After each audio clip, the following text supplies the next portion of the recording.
ಸಿರಿಗನ್ನಡವೇ ನನ್ನ ಉಸಿರಾಗಿರಲಿ, ಸ್ವರ್ಗಲೋಕವೇ ಕೊಟ್ಟರೂ ಬೇಕಾಗಿಲ್ಲ, ಕನ್ನಡ ಮರೆತೆಂದು ಬದುಕುವುದಿಲ್ಲ. ಸರ್, PVS ಅವ್ರನ್ನ ನೀವು ಮೊದಲ ಬಾರಿ ಮೀಟ್ ಮಾಡಿದ್ದು ಎಲ್ಲಿ? PVS ಅವ್ರನ್ನ ನಾನು ಮೊದಲ ಬಾರಿ ಮೀಟ್ ಮಾಡಿದ್ದು ನಾನು ಆಕಾಶವಾಣಿಗೆ ಸೇರಿದ ಮೇಲೆ. ಅದಕ್ಕೆ ಮೊದಲು ಮೀಟ್ ಮಾಡಿಲ್ಲ, ಅವ್ರಿಗೆ ನೋಡಿದ್ದೀನಿ ನಾನು. ಅವರು ಇಲ್ಲಿ ಸಾಕಷ್ಟು ಕಾರ್ಯಕ್ರಮಗಳು ಕೊಡ್ತಿದ್ರು. ಈ ಎಕ್ಸಿಬಿಷನ್, ಕಾಂಗ್ರೆಸ್ ಎಕ್ಸಿಬಿಷನ್ ಅಂತ ಮಾಡ್ತಾಯಿದ್ರು ಇಲ್ಲಿ ಸುಭಾಷ್ ನಗರ್ ಗ್ರೌಂಡ್ಸಲ್ಲಿ. ಅವಾಗೆಲ್ಲ ಅವ್ರು ಬಂದು ಹಾಡಿದ್ದಾರೆ. ಅದನ್ನು ದೂರ ನಿಂತ್ಕೊಂಡು ಕೇಳಿ, ಯಾಕಂದರೆ ನಾನು PVS ಅವ್ರ ಹಾಡುಗಳು ನಾನು ಭಾಳ ಇಷ್ಟಪಟ್ಟು ಕೇಳ್ತಾ ಇದ್ದಿದ್ದು ನನ್ನ ಕಾಲೇಜು ದಿವಸಗಳಿಂದ ಅಥವಾ ಸ್ಕೂಲ್ ದಿವಸಗಳಿಂದ ಅಂತಲೇ ಹೇಳ್ಬೋದು. ಅವ್ರ ಬಗ್ಗೆ ನಾನು ಒಂದು ಪ್ರೀತಿ ಬೆಳೆಸ್ಕೊಂಡಿದ್ದು ಭಕ್ತ ಕನಕದಾಸ ಚಿತ್ರದ ಗೀತೆ ಕೇಳಿದ ನಂತರ. ಅದರಲ್ಲೂ ಬದುಕಿದ್ದೇನು ಭಾವ ನನಗೆ ಹಿಂಗಿತ್ತು. ಅದು ಇಂಥ ಒಳ್ಳೆ ಮೆಲಡಿ ಅದು. ಅದು ಕೇಳಿದ ಮೇಲೆ ನನಗೆ ಕನ್ನಡ ಹಾಡುಗಳು ಕೇಳಬೇಕು. ಆದರೆ PB ಶ್ರೀನಿವಾಸ್ ಬಿಟ್ಟು ಬೇರೆ ಕೇಳೋಕ್ಕೆ ಇಷ್ಟ ಇಲ್ಲ. ಆ ಸಮಯದಲ್ಲಿ ಈ ಕನ್ನಡ ಹಾಡುಗಳ ಮೇಲೇ ಒಲವು ಸ್ವಲ್ಪ ಜಾಸ್ತಿ ಆಯಿತು. ಹೀಗಾಗಿ ನಾನು ಘಂಟಸಾಲ ಹಾಡಿದ ಹಾಡುಗಳನ್ನು ಕೇಳ್ತಾ ಇದ್ದೆ, ಶ್ರೀನಿವಾಸ್ ಅವ್ರ ಹಾಡುಗಳನ್ನು ಕೇಳ್ತಿದ್ದೆ. ಆಗ ಇನ್ನು SP ಬಾಲಸುಬ್ರಹ್ಮಣ್ಯಂ ಬಂದಿರಲಿಲ್ಲ. ಹಾಗಾಗಿ ರಾಮಚಂದ್ರ ರಾವ್ ಅಂತ ಒಬ್ಬರು ಹಾಡ್ತಾ ಇದ್ರು, ತುಂಬ ಹಳೆಯ ಗಾಯಕರವರು. ರಾಮಚಂದ್ರ ರಾವ್ ಹಾಡ್ತಾ ಇದ್ರು. ಆಮೇಲೆ ಮೋತಿ, TA ಮೋತಿ, ಇವರು ಕಲಾವತಿಲಿ TA ಮೋತಿ ಇವರೆಲ್ಲ. ಸೊ ನನಗೆ ಏನಾಯಿತು, ಅದು ಕೇಳ್ತಾ ಕನ್ನಡ ಹಾಡುಗಳೇ ಇಷ್ಟ ಆಗೋಯ್ತು ನನಗೆ. ಕನ್ನಡ ಹಾಡುಗಳು ಇಷ್ಟು ಚೆನ್ನಾಗಿದ್ದಿಲ್ಲ ನಾನು ಕೇಳಬೇಕು. ಆ ಸಮಯದಲ್ಲಿ ನಾನು PB ಶ್ರೀನಿವಾಸ್ದು ನಾನು ಇದು ಕೇಳಿದಾಗ, ಭಕ್ತ ಕನಕದಾಸ ನೋಡಿದಾಗ ನಾನು ಇನ್ನು ಹೈಸ್ಕೂಲಲ್ಲಿದ್ದೆ. ಅಲ್ಲಿಂದ ಶುರುವಾಗಿದ್ದು ಕಾಲೇಜು ಸೇರಿದಾಗ ಕೆಲವು ಚಿತ್ರಗಳು, ಅದಕ್ಕೆ ಕಾರಣ ಕನ್ನಡ ಚಿತ್ರಗಳು ಜಾಸ್ತಿ ಬರ್ತಾ ಇರಲಿಲ್ಲ. ನಾನು ತಮಿಳು ಸಿನಿಮಾಗಳು ನೋಡ್ತಾ ಇದ್ದೆ ತುಂಬ, ತೆಲುಗು ಕಡಿಮೆ, ಅದೇ ತಮಿಳು ಸಿನಿಮಾಗಳು. ಯಾಕಂದರೆ ನಾನು ಶೇಷಾದ್ರಿಪುರದಲ್ಲಿದ್ದಾಗ ನನ್ನ ಎಡಗಡೆ ನಮ್ಮ ಮನೆ ಎಡಗಡೆ ಒಂದು ಥಿಯೇಟ್ರು, ಬಲಗಡೆ ಒಂದು ಸ್ವಸ್ತಿಕ್ ಅಂತ ಇತ್ತು, ಒಂದು ಸೆಂಟ್ರಲ್ ಅಂತ ಇತ್ತು. ಆ ಎರಡರೂ ತಮಿಳು ಸಿನಿಮಾಗಳು ತುಂಬ ರಿಲೀಸ್ ಆಗ್ತಾ ಇದ್ವು. ಆಗ ಆ ಸಿನಿಮಾ ನನಗೆ ಆವಾಗ ಈ ಆ್ಯಕ್ಟರ್ಗಳ ಮೇಲೆ ತುಂಬ ನನಗೆ ಒಲವಿತ್ತು ಅಷ್ಟೇ. ಆವಾಗ ಏನಾಯಿತು, ಈಗ ಬೇರೆ ಆ್ಯಕ್ಟರ್ಗಳು, ಒಬ್ಬ ಮಹಾನ್ ಆ್ಯಕ್ಟರ್ಗಳು MJR ಇರ್ಬೋದು, ಶಿವಾಜಿ ಗಣೇಶನ್ ಇರ್ಬೋದು, ಇವರಿಗೆಲ್ಲ TM ಸೌಂದರರಾಜನ್ ಹಾಡ್ತಾ ಇದ್ರು. ಆದರೆ ಜಮಿನಿ ಗಣೇಶನ್, ಆಮೇಲೆ ಮುತ್ತುರಾಮನ್, ರವಿಚಂದ್ರನ್, ಇವರಿಗೆಲ್ಲ ಅಂದರೆ ರವಿಚಂದ್ರನ್ ತಮಿಳಲ್ಲಿ ಈಗ ಅವ್ರ ಕ್ಯಾರೆಕ್ಟರ್ ಆಕ್ಟರ್ ಇದ್ದಾರೆ, ರವಿಚಂದ್ರನ್, ಅವ್ರಿಗೆಲ್ಲ PBS ಹಾಡ್ತಾ ಇದ್ರು. ಆಗ ನನಗೆ ತುಂಬ ಇಷ್ಟ ಆಗಿದ್ದು PBSದು ಹಾಡುಗಳು, ತಮಿಳು ಹಾಡುಗಳಲ್ಲಿ ಕಾದಲಿಕ್ಕ ನೇರಮಿಲ್ಲೆ ಅಂತ ಒಂದು ಸಿನಿಮಾ ಬಂದಿತ್ತು. ಅದರಲ್ಲಿ ತುಂಬ ಒಳ್ಳೆ ಹಾಡುಗಳು PBS ಇನ್ಯಾರಿಲ್ಲ. ಒಂದು ಹಾಡು ಯೇಸುದಾಸು PBS ಜೊತೆ ಹಾಡಿದ್ದಷ್ಟೇ ವಿನಃ ಎಲ್ಲ ಹಾಡುಗಳನ್ನು ವಿಶ್ವನಾಥನ್ ರಾಮಮೂರ್ತಿ ಅವರು PBS ಅವರಿಂದಾನೇ ಹಾಡಿಸ್ಬಿಟ್ರು. ಯಾಕಂದ್ರೆ ಅದಕ್ಕೆ ಒಬ್ಬ ನವನಾಯಕನಿಗೆ ಇಂಟ್ರೊಡ್ಯೂಸ್ ಮಾಡಿದ್ರು ಶ್ರೀಧರ್, ಇವರು ಡೈರೆಕ್ಟರ್ ಶ್ರೀಧರ್, ರವಿಚಂದ್ರನ್ ಆತ. ಅವರು ಇದಕ್ಕೆ ಸೂಟ್ ಆಗ್ತಿತ್ತೇನೋ ಎಲ್ಲ ಹಾಡುಗಳು PBS ತಮಿಳಲ್ಲಿ ಹಾಡು. ಅದನ್ನ ನಾನು ಅದು ಕಲಿಬೇಕು ಅಂತ ಹೇಳಿ ಸುಮಾರು 10 ಸಲ ಕಾದಲಿಕ್ಕ ನೇರಮಿಲ್ಲೆ ನೋಡ್ತಾ ಇದ್ದೆ. ನಮ್ಮ ಮನೇಲಿ ಅವಾಗ ರೇಡಿಯೋ ಏನು ಇರಲಿಲ್ಲ, ನಾನಿನ್ನು ಹೈಸ್ಕೂಲಲ್ಲಿ ಓದ್ತಾ ಇದ್ದೆ ಆ ಸಮಯದಲ್ಲಿ. ಸೊ ಹೀಗೆ ಒಲವು ಬೆಳೀತ ತಕ್ಷಣ ನನಗೆ ಗೊತ್ತಿಲ್ಲದೇನೆ ನಾನು PB ಶ್ರೀನಿವಾಸ್ ಹಾಡುಗಳ ಜೊತೆಗೆ ಅವ್ರಿಗೂ ಇಷ್ಟಪಡೋಕ್ಕೆ ಶುರು ಮಾಡಿದೆ. ಆಗ ನಾನು ಅವರ ಫೋಟೋ ಆಗಲಿ ಅಥವಾ ಎಲ್ಲೂ ನಾನು ಸಿಕ್ಕಲಿಲ್ಲ ನಂಗೆ ನೋಡೋಕ್ಕೆ.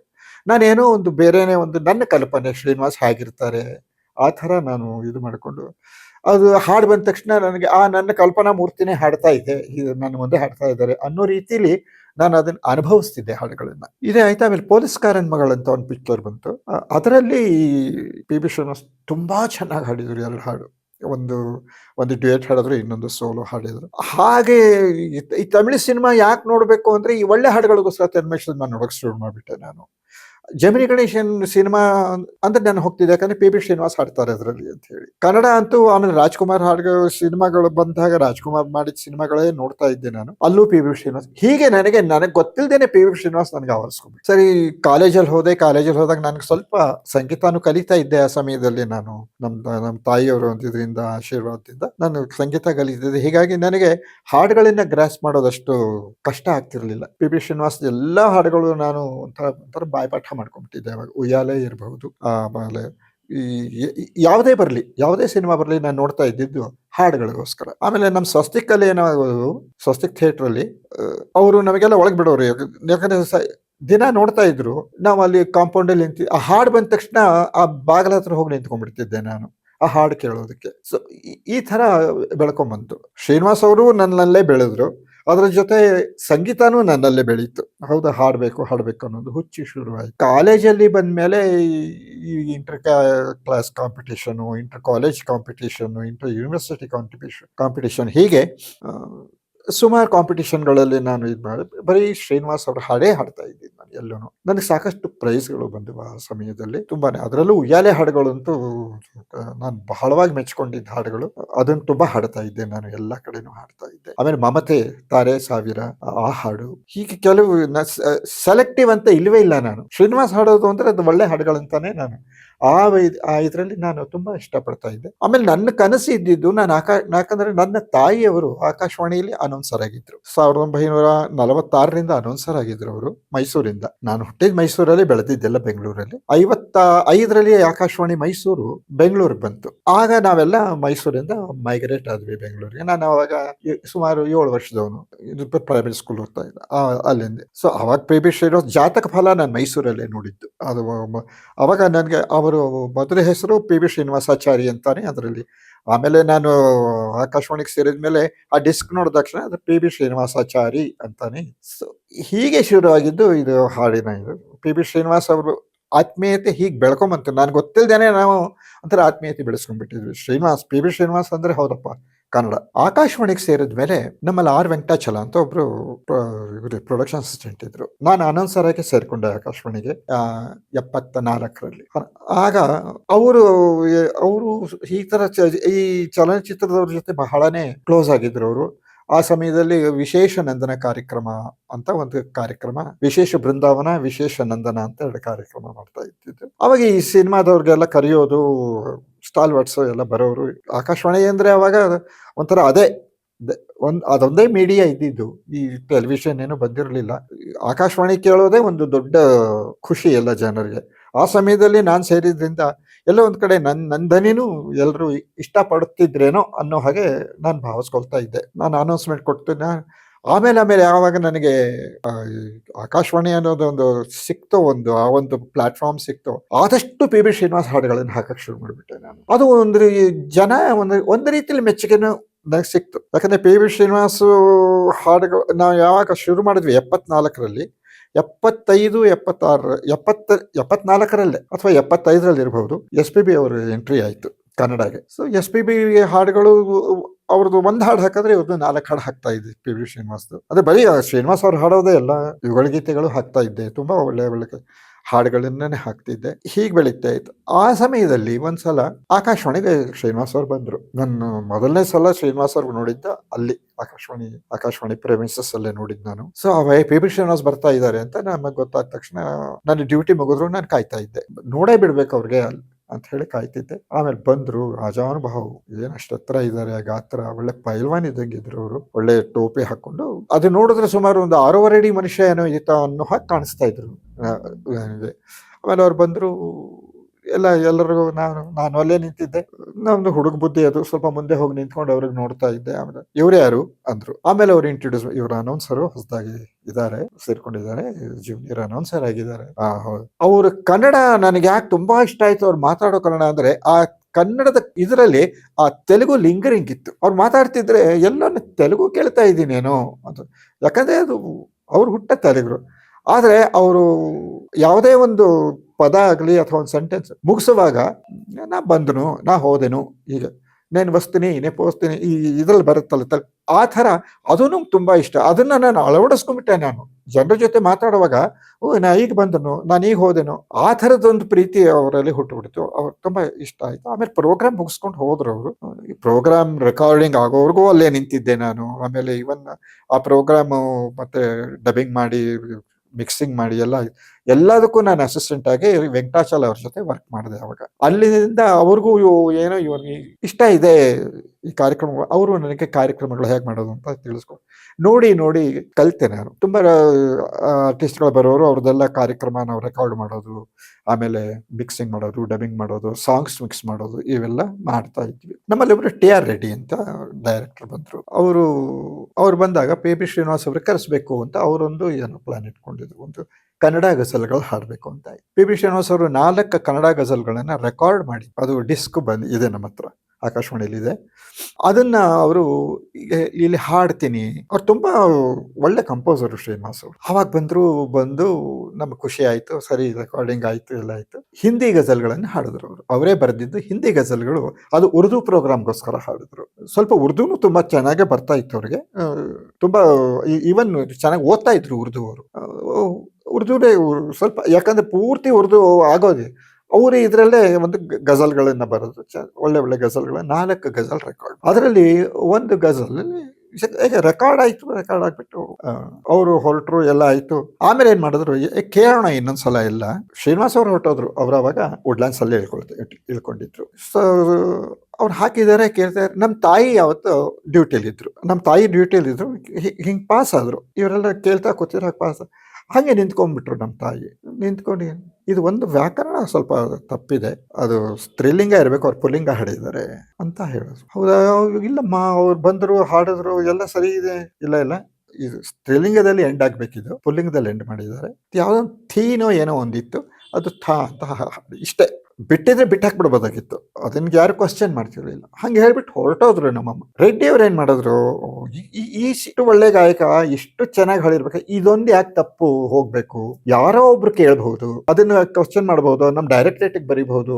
ಬೆಂಗಳೂರವ್ರಿಗೆ ಹಿಂದಿ ಬಗ್ಗೆ ಗೊತ್ತಿಲ್ಲ, ಏನೇನೋ ರೆಕಾರ್ಡ್ ಮಾಡಿದ್ರು.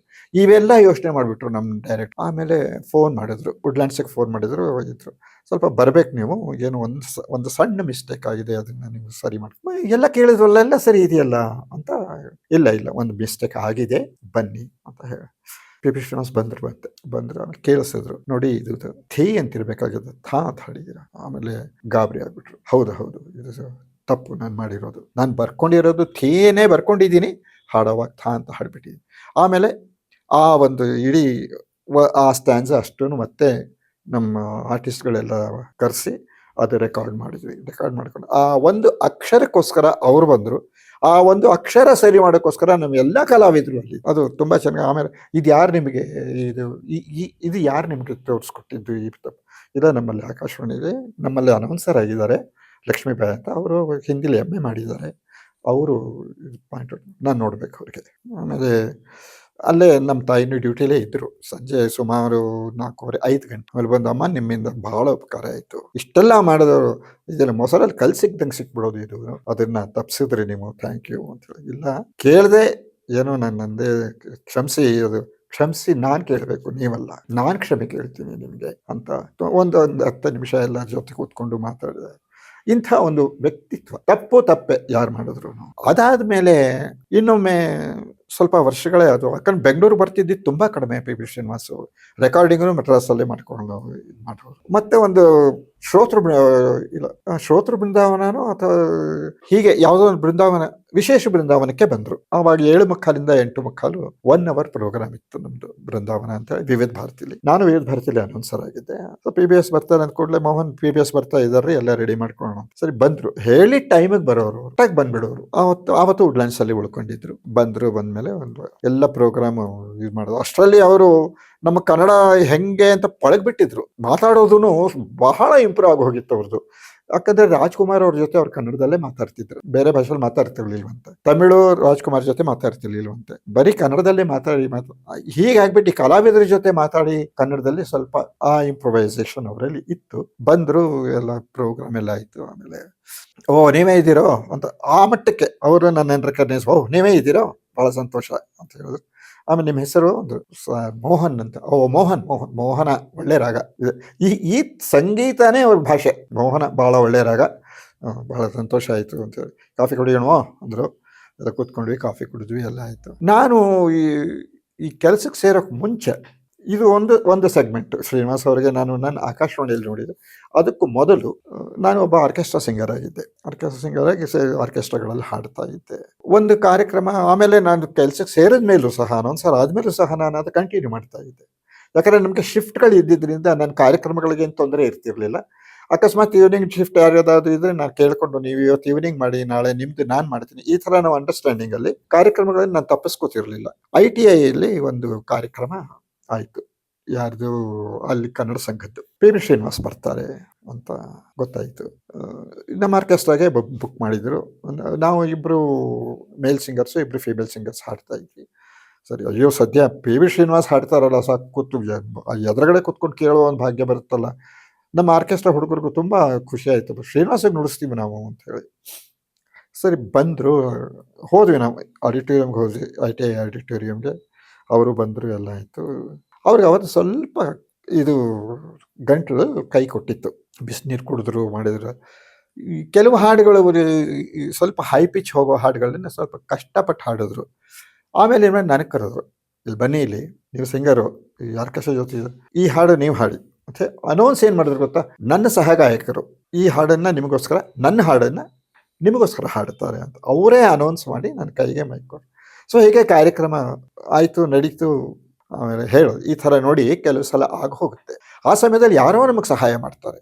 ಈಗ ನೀವು ಅಲ್ಲಿ ಕೂತಿದ್ರಿ, ನಾನು ನಿಮಗೆ ಬಲ್ಲೆ ಅಂದರು, ನಾನು ನಿಮಗೆ ಬಲ್ಲೆ, ನಾನು ನಿಮಗೆ ಆಕಾಶವಾಣಿಯಲ್ಲೂ ನೋಡಿದ್ದೀನಿ. ಅದರಿಂದ ಆ ಒಂದು ಸ್ನೇಹ, ಅದು ಸೌಜನ್ಯತೆಯಿಂದ ನಾನು ನಿಮ್ಗೆ ಕರೆದೆ, ನೀವು ಬಂದರೆ ಥ್ಯಾಂಕ್ ಯು, ನೀವು ಚೆನ್ನಾಗಿ ಹಾಡಿದ್ರಿ ಸರ್, ಎಲ್ಲ ನಿಮ್ಮ ಆಶೀರ್ವಾದ, ನಿಮ್ಮ ಆ ನೆರಳಿತ್ತು. ಆಮೇಲೆ ಆಯಿತು, ಕಾರ್ಯಕ್ರಮ ಮುಗೀತಲ್ಲ ಹೋಗೋದು. ಅದಾದ ಸ್ವಲ್ಪ ವರ್ಷಗಳೇ ಆದಮೇಲೆ ಒಂದು ಸನ್ಮಾನ ಸಮಾರಂಭ ಇಟ್ಕೊಂಡ್ರು. ಯಾರೋ ಹೀಗೇನೆ ಕಲಾಕ್ಷೇತ್ರದಲ್ಲಿ ಕಾರ್ಯಕ್ರಮ. ಅವ್ರ ಮಗನೂ ಬಂದಿದ್ದರು, ದೊಡ್ಡವರು. ಮಗನ ಕರ್ಕೊಂಡು ಸ್ವಲ್ಪ ಬಹಳ ಒಂಥರ, ಅಷ್ಟರಲ್ಲಿ ಆ ಯುಗ ಮುಗಿದು ಹೋಗಿತ್ತು, ಪಿ ವಿ ಶ್ರೀನಿವಾಸ್ ಯುಗ ಮುಗಿದು ಹೋಗಿತ್ತು. ಬಂದರು, ನಡೆಯೋಕ್ಕೂ ಆಗ್ತಿರಲಿಲ್ಲ ಸರಿಯಾಗಿ, ಯಾಕಂದರೆ ಅವ್ರಿಗೆ ದೃಷ್ಟಿ ತುಂಬಾ ಮಂದವಾಗಿಬಿಟ್ಟಿದ್ದು, ದೃಷ್ಟಿ ಗೊತ್ತಾಗ್ತಿರಲಿಲ್ಲ ಅವ್ರಿಗೆ. ಆಮೇಲೆ ಅವ್ರ ಮಗ ಮತ್ತು ಇನ್ನೊಬ್ರು ಕೈ ಹಿಡ್ಕೊಂಡ್ಬಂದು ಸ್ಟೇಜ್ ಮೇಲೆ ಕೂಡಿಸಿದ್ರು. ಪ್ರೋಗ್ರಾಮ್ ಶುರು ಆಯಿತು. ಆವತ್ತಿಗೂ ನನ್ನ ಆರ್ಕೆಸ್ಟ್ರಾನೇ ಇತ್ತು, ಅಲ್ಲಿ ಪ್ರೋಗ್ರಾಮ್ ಶುರು ಆಯಿತು. ಆಮೇಲೆ ಇವರು ಹಾಡೋಕ್ಕೆ ಶುರು ಮಾಡಿದ್ರು. ಯಾವ ಶ್ರುತಿಲಿ ಹಾಡ್ತಿದ್ರು ಅರ್ಧಕ್ಕಿಂತ ಕಡಿಮೆ ಶ್ರುತಿಲಿ ಹಾಡೋಕ್ಕೆ ಶುರು ಮಾಡಿದ್ರು. ನನಗೆ ಆಗ್ತಾ ಇಲ್ಲ ಅಂಥೇಳಿ ಭಾಳ ನೋವಾಯಿತು ನನಗೆ. ಆ ಶ್ರುತಿಯಲ್ಲಿ ಆ ಹಾಡುಗಳನ್ನು ಕೇಳಿ ಬೆಳೆದವರು ನಾವು. ಇಷ್ಟೇನಾ ಅನಿಸ್ತು. ಆಮೇಲೆ ಸರ್ ನಾನು ಹಾಡಲ್ಲ, ಒಂದು 4 ಹಾಡು ನಿಮ್ಮದು ಅಂದೆ. 4 ಅಲ್ಲ 40 ಹಾಡಿ ಅಂದರು. ಆಮೇಲೆ ನಾನು ಕೆಲವು ಹಾಡುಗಳನ್ನು ಹಾಡಿದೆ. ಅದು ಅವ್ರಿಗೂ ಇಷ್ಟ ಆಯಿತು. ಅವರು ಎಲ್ಲರ ಜೊತೆ ಚಪ್ಪಾಳೆ ತಟ್ಟಿದ್ರು. ಅದು ನನ್ನ ಜೀವನದಲ್ಲಿ ಒಂದು ಮರೆಯಲಾರದ ದಿನ. ಕಾರ್ಯಕ್ರಮ ಮುಗೀತು. ಮೋಹನ್ ಹೋಗಿ ಬರ್ತೀನಪ್ಪ. ಆಯಿತು ಸರ್, ಬರ್ತಾಯಿರಿ ಸರ್, ನೀವು ಬನ್ನಿ ನಮ್ಮ ಮನೆಗೆ ಮದ್ರಾಸಿಗೆ ಬಂದಾಗ ಖಂಡಿತ ಬರ್ತೀನಿ ಅಂದೆ. ಅದೊಂದು ನೆರವೇರಲಿಲ್ಲ. ಮದ್ರಾಸಿಗೆ ಇವ್ರನ್ನ ನೋಡೋಕ್ಕೆ ಹೋಗಬಹುದಾಗಿತ್ತು ನಾನು, ದೇವರೆಲ್ಲ ಕೊಟ್ಟಿದ್ದ ನನಗೆ. ಆದರೆ ಅದು ಲಭ್ಯ ಇರಲಿಲ್ಲ, ನನಗೆ ಪ್ರಾಪ್ತಿ ಇಲ್ಲ, ನಾವು ಹೋಗಲಿಲ್ಲ. ಆಮೇಲೆ ಅದಾದ ಸ್ವಲ್ಪ ದಿನ ಆಮೇಲೆ ಬೆಂಗಳೂರಿಗೆ ಬರೋದೇ ಬಿಟ್ಬಿಟ್ರು. ಕಾರ್ಯಕ್ರಮಕ್ಕೆ ಬರೋದೇ ಬಿಟ್ಟರು ಅಂದರೆ ಕರೆಸ್ಕೊಳ್ಳಿಲ್ಲ ಯಾರು ಅವ್ರಿಗೆ. ಇಷ್ಟೇ ಖರಾಬಿದ್ರು ಲೈಫ್. ಕ್ಯೂ ನಿಂತ್ಕೊಂಡು ಆ ಮಹಾನುಭಾವನ ನೋಡ್ತಾ ಇದ್ದೀವಿ. ಚೆನ್ನಾಗಿ ಸತ್ಯವಿದು ಕನ್ನಡ ನಾಡಲಿ ಹುಟ್ಟಲು ಪುಣ್ಯವು ಬೇಕು, ದೇವರ ದಯೆಯಿಂದಲಿ ಈ ಭಾಗ್ಯವು ದೊರೆತರೆ ಸಾಕು. ಹೈ